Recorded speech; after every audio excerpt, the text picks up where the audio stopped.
Hoje de quê? Hoje a gente vai aprender tudo sobre prescrição de medicamentos. Quais as doses, os nomes, como prescrever. Você vai sair daqui com tudo que é necessário para a prática. Pera. É assim que se aprende a prescrever na faculdade de medicina? Então vem com a gente que a gente vai contar um pouco sobre como funciona esse processo. Então, solta a vinheta.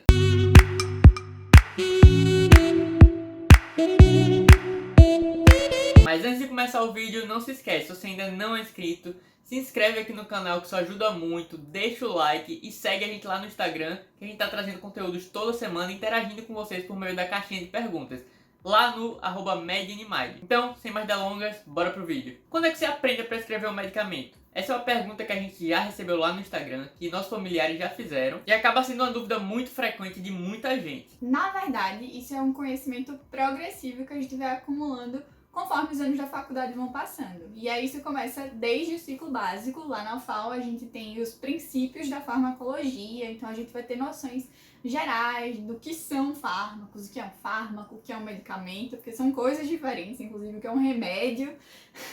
E aí aprender um pouco sobre como eles funcionam e conhecer alguns dos principais fármacos e relacionar eles aos sistemas do corpo. E aí nisso a gente não vai aprender necessariamente dosagem de fármacos, como escrever uma receita ainda, até porque a gente nem passou pelo ciclo clínico, pelas especialidades. Como é que a gente vai passar um remédio se a gente nem estudou aquela doença? É basicamente um período de mecanismos de ação. A gente basicamente vê isso e é isso que a gente responde na prova, não ficando tão atrelado à parte clínica. Óbvio que a clínica está envolvida no mecanismo de ação, porque ele vai tentar corrigir aquele problema, mas a parte hospitalar ainda não é o foco. E aí lá na UFAL é assim que funciona. Normalmente essas matérias ligadas à farmacologia vão casar muito com os assuntos que a gente vai estar vendo em outras matérias naquele período. Então no terceiro período, que é quando a gente começa os princípios da farmacologia, a gente vê muito neurofarmacologia, os fármacos que vão estar associados ao sistema nervoso.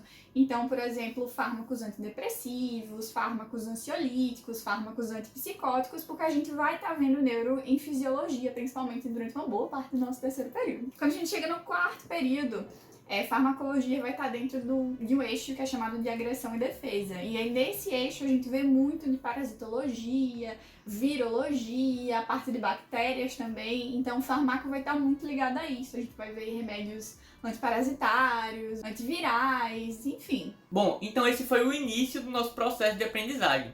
Agora, quando você termina o ciclo básico, você vai entrar no ciclo clínico e começa uma nova etapa. E é basicamente composta de 2 pontos. Tanto aprender como você deve prescrever, as bases para isso, o que está na legislação, e ainda você continua tendo farmacologia, porém associado à clínica.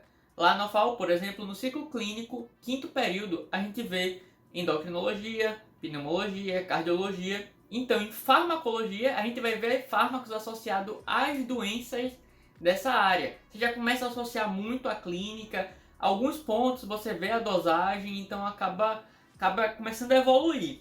E essa parte de prescrição de medicamentos, acho que é bem comum em toda a universidade ter uma aula disso no início do ciclo clínico, que é basicamente um professor apresentar.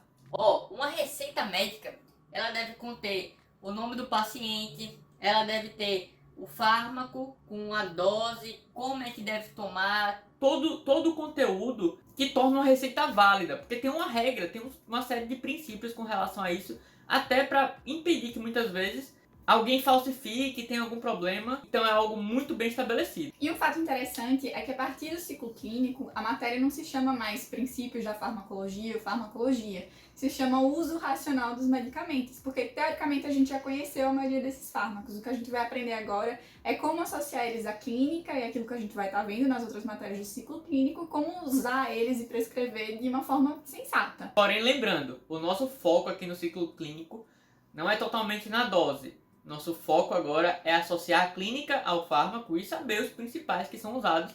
Até porque, como eu falei, a gente viu endocrinologia e cardiologia. Tem muita doença que a gente vê lá que a gente vai encontrar no postinho de saúde porque elas são muito frequentes, então a gente tem que saber esses fármacos. Mas a gente pode também até ver nas práticas, como a gente vai estar atendendo os pacientes durante o ciclo clínico, toda vez que a gente atender alguém, o professor vai dar um suporte pra gente, passe isso pro paciente, tal, escreva desse jeito.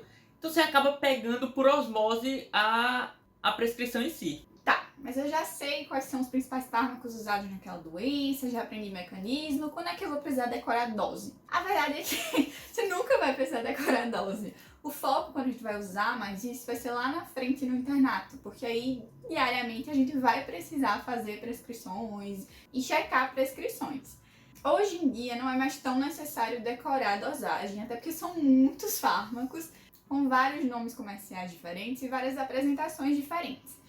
Hoje em dia o que se faz é, normalmente, você confere isso num aplicativo de celular ou na própria internet pesquisando. Muitas vezes nos serviços de saúde tem algumas tabelinhas coladas na parede que você consulta. Então o foco não deve ser decorar a dosagem, porque isso você consegue consultar rápido. Inclusive isso é algo que a nossa professora, naquela aula que o Nick mencionou um pouquinho antes, que a gente teve sobre como fazer uma prescrição, uma aula que a gente aprende o que escrever numa prescrição, o que tem que ter e o que não pode deixar de ter.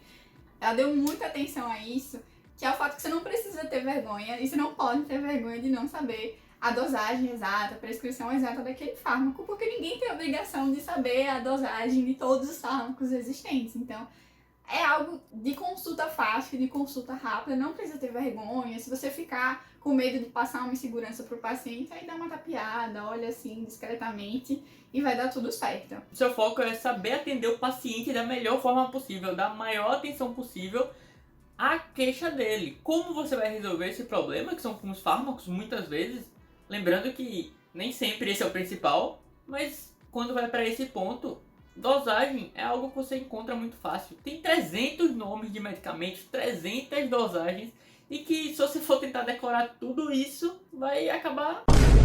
Alguns a gente acaba decorando, porque são alguns casos que chegam muito frequentemente, seja no hospital ou no ambulatório que a gente estiver atendendo, e aí você acaba decorando por tabela.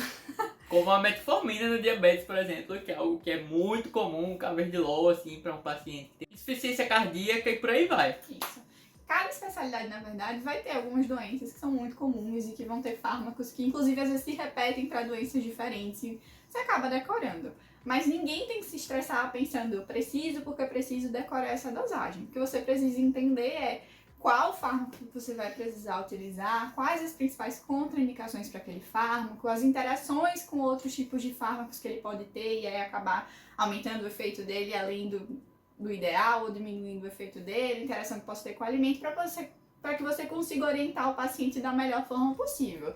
A dose é algo que você consulta muito fácil na hora. Inclusive, todos nós temos muita sorte, porque, diferentemente do passado, até mesmo essa questão de interação, essa questão de contraindicação, muitos aplicativos já vêm com tudo pronto e poupa totalmente o seu trabalho. Isso evita muito estresse. Bom, esperamos que tenham gostado desse vídeo, que tenha tirado essa dúvida de vocês que muitas vezes nos perguntam.